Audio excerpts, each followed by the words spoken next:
কি তোর এখন লেখার কাজ শেষ হলো না?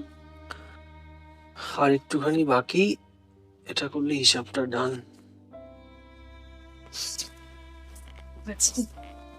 শোন না, কালকে একটা আমার বাড়িতে যাবি? শোন না, বিয়ের পর থেকে তো একদিনও যাসনি, প্রেম করছিস কেন?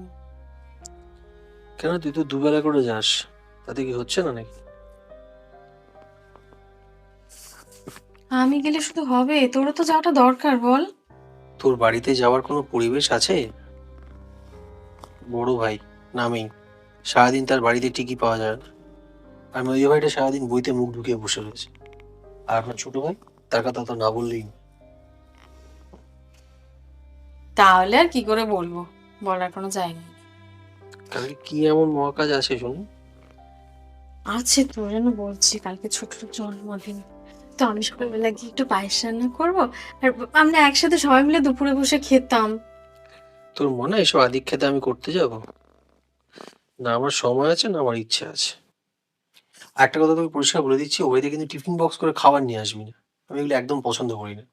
এই শোন, এত ঘুরিয়ে কথা না বলে মুখের উপর বলে পারতিস যে আমাকে যেতে না জন্মদিনে, তাই তো? না না না, আমি একবারও বারণ করিনি। রোজ তো কিছু বাড়িতে ঝিগিরি করছিস, আজকে তো স্পেশাল ডে, আমি তোকে বারণ করবো যাওয়ার জন্য?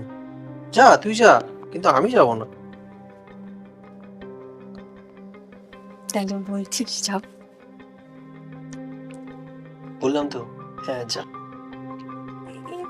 একটু ভালো করে দেখ আমাকে। এসব ফাঁক ফোকর দেখিয়ে আমাকে ইমপ্রেস করার কোনো প্রয়োজন নেই। মাছ কামাচ্ছিস আমি জানি, কত টাকা লাগবে বল, দিয়ে দেবো। এমন করে বলছিস যেন ভিক্ষে দিবি। দরকার নেই আমার, ছাড় তো, দিতে হবে না। আমার হিসাব শেষ, এবার আমার লাগবে। তোর লাগবে না?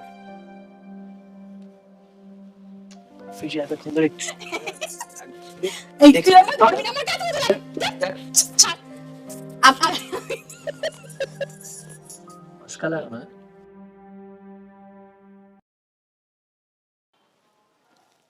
সুখী ভাবনা কাহারে বলে, সুখী যাতনা কাহারে বলে, তোমরা যে বলো দিবস রজনী, ভালোবাসা ভালোবাসা